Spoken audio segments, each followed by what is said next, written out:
Howdy there. How's it going? There was a Texan up here earlier, so I kind of want to say hi in his own way. So, my name is Daniel from Identiq. It's good to be here today at FraudCON 2023. And today's topic is, well, Iftach kind of spoke about it earlier when he was on the panel. He was talking about the dark web, and he was talking about different languages. I do assure you that we'll see some stuff from the dark web today and understand some patterns, and it'll all be in English. So that will be easy for everyone to understand. So what I want to talk about today is a convertible currency that is fueling fraud and cybercrime, okay? And that's gift cards. And up until recently, gift cards were products. They were merchandise and on the dark web. And in recent months, we've seen kind of a behavioral shift. We've seen fraudsters using these gift cards more and more as a currency for illicit activities in the dark web, okay?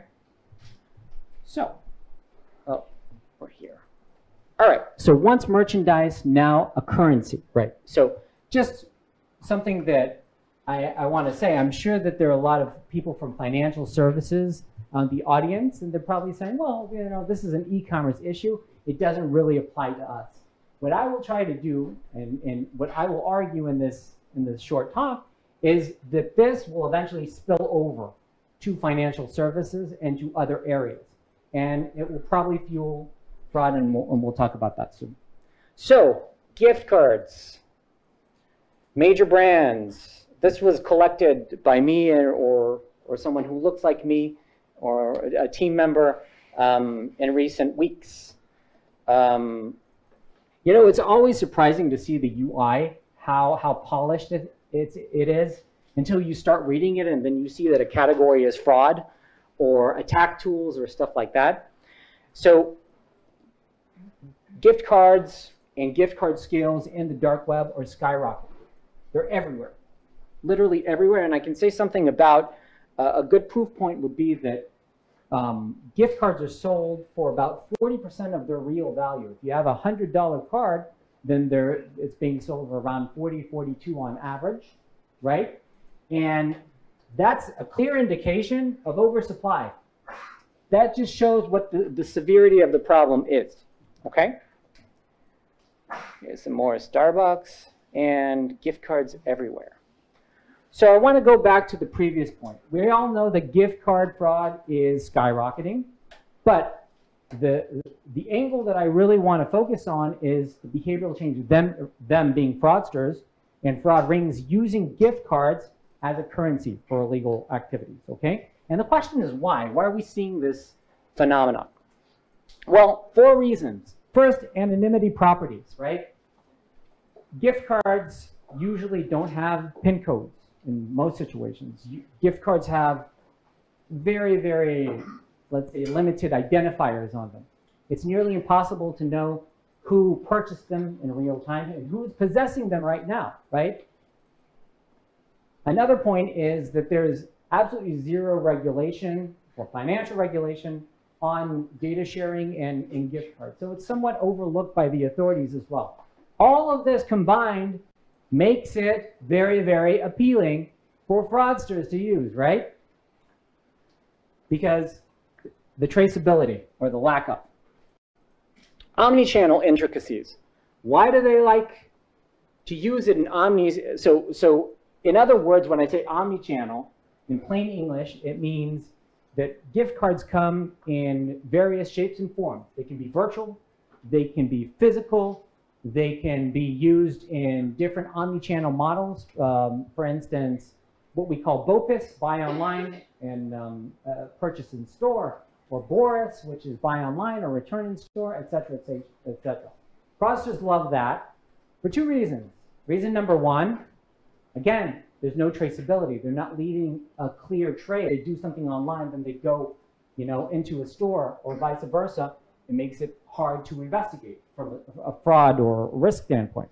And secondly, it provides them multiple monetization options, which is also great for them, right? Point number 3, less awareness results in less detection and less protection, okay? So at least with the vast majority of merchants that I've worked with in the past, most of them would say, you know, we're going to focus on C&P fraud, and if it's a different flow, then we're gonna, you know, we're not gonna really think about the gift cards, even if it is a problem, okay? And what you're going to see is that it's somewhat overlooked. And you're going to see less protection over there in terms of systems, right? You're going to see less anti-detect or fraud detection systems over there. You're going to see less manual review systems over there. You're going to see less VBV, verified by Visa or 3DS, you know, in place in those situations, okay? And that is kind of reminiscent, at least to me, to prepaid gift cards, oh, I'm sorry, prepaid SIM cards about 10 years ago, right? Anyone could walk into a store, buy a prepaid SIM card, have a burner phone, and it would support criminal activities. So in that sense, it's kind of like gift cards today. Now, of course, since then, prepaid SIMs have, you know, have been regulated, and there are many more, you know, there's much more protections on them right these days. And finally, there was a major dip in the crypto market. Since I believe November 21, we've seen multiple cryptocurrencies, including Bitcoin, Cardano, Solana, et cetera, we've seen them take a major dive, okay? And that pressured the fraud community as well to look for alternatives, for payment alternatives, right? Due to the volatility. So one of those alternatives being gift cards. All right, so this is really the crux of the presentation. The why is interesting, the how is more interesting, okay? So there are multiple fraud MOs, and there are probably more. I want to show a list of 5 over here and really focus on 2. The first one is fraud as a service direct payments. We're talking about situations where fraudster A pays fraudster B with gift cards for an illegal service, okay? MO number 2, carding monetization schemes. We're talking about situations where credit card information is harvested directly from victims. Then they use the stolen credit card information to purchase gift cards, and then they convert it to cryptocurrencies, okay? It could be traded, bartered, all different models. Another variation of that is that sometimes they buy Apple gift cards or iTunes gift cards, and then they load them to Apple Pay. Now, this is actually an MO that I'm seeing quite a lot in recent months.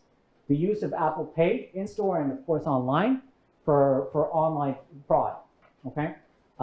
No time to go into it, but it's a very interesting topic. Omni-channel stuff, we covered that earlier. And you know, a classic, good old ATOs against loyalty accounts. It could be frequent flyer accounts, and then they redeem points or rewards from the accounts as a gift card, then they can resell them, et cetera, et cetera. So what I want to do right now is focus on a few examples of MO number 1 and MO number 2. So the clearest manifestation of this concept of gift cards as a concept is when fraudsters pay each other, right? So when I research a problem in the dark web, from time to time, me or someone else who looks like me or someone from my team, we're going to keep it vague, they engage directly with the fraudsters, okay, through direct engagement and solicitation.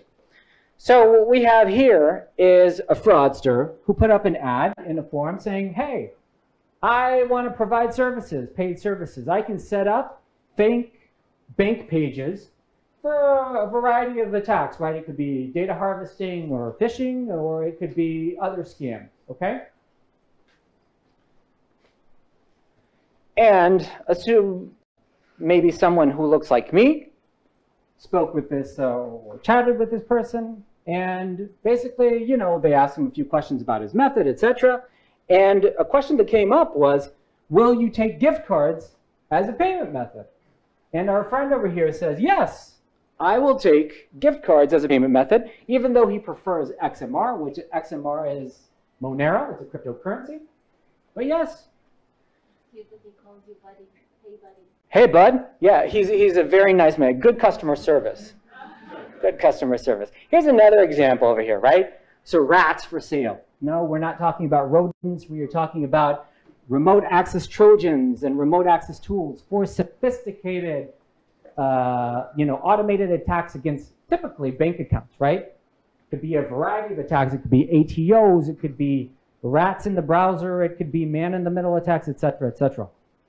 So this dude over here is selling rat tools for about $25 each, which is it's actually not that cheap in the dark web.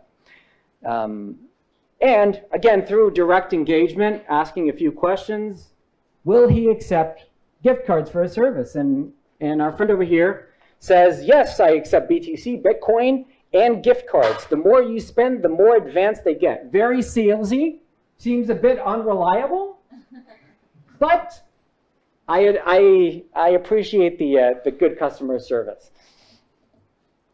And example number 3. And what I want to do over here is I want to talk about the second MO that I presented earlier, and that's gift cards to crypto. Now, this is obviously very long. We're not going to read the whole post and stuff like that. But what I really want to illustrate in this example is the high level of sophistication that these fraudsters have, okay? And their advanced technical skills. So let's talk about the OPSEC angle, right? The operational security angle. So this fraudster is using a device that was purchased in cash in another state. I assume it's the US. He's using he's using a VPN. He's using Surfshark. He's using a Linux OS. He's using a virtual machine that he set up. I believe it is Unix through VirtualBox. He's using multiple anti-detect and private browsers such as Tor, Brave, Tails, etc. Okay, so that's a pretty good setup for. I won't make it, unfortunately. No worries. Okay, so that's a pretty good setup from a technical standpoint, right? From the OPSEC. Now let's look at the kill chain over here. So he goes on the site. He purchases gift cards, guest mode. He does it with multiple merchants. He just doesn't specify which one. I assume it's the big ones, the Amazons, the Apples, I don't know, Target, whatnot. He limits his transactions to $100 each. Always under $100, usually anywhere between $50 to $100, okay? He ends the session after the transaction, and he waits at least 30 minutes, sometimes 60 minutes, okay? So he doesn't want it to look like a serial kind of fraud pattern over here, right? He's covering his tracks. Then what happens after he purchases these gift cards? Then the gift card codes are sent to a Guerrilla email service, and then he has a vendor who's waiting for it. He sells the gift card codes for XMR, from Monero. Then it's funneled through 2 wallets and mixers until it reaches the final destination, the final wallet where he actually cashes out the funds over there. So as you can see, this is no petty thief, right? This is a sophisticated cyber criminal, and that's great segue to our key takeaways. Key takeaway number 1, gift card fraud obviously has become a widespread problem. We all know that, but it's much more sophisticated. I mean, miles ahead of years ago. And the idea that gift cards are being used as a currency is a major enabler for e-crime, okay? But not only e-crime, it goes far beyond online fraud and cybercrime. The concept of GAC, it sounds like I'm choking on something, of gift cards as a currency, it goes far beyond e-commerce, right? It's likely to fuel other illicit activities in the dark web, including money laundering, illegal payments, It could be merchandise sales, stolen items. It could be porn. It could be, it could be offensive cyber services, et cetera, et cetera. So it's fueling all of that. It's likely to spill over, and we're seeing evidence of that already as well. So a quick call to action. Fraud fighters, you need more awareness about this. What happens before and what happens after the transaction. I know that we're all very focused on the actual transaction and what happens on the checkout page, but we need to understand that it's part of a bigger scheme or a more intricate scheme. The second point is that you need to develop features, and I know all of you are somewhat, but really taking into account the high level of sophistication of the fraudsters, okay?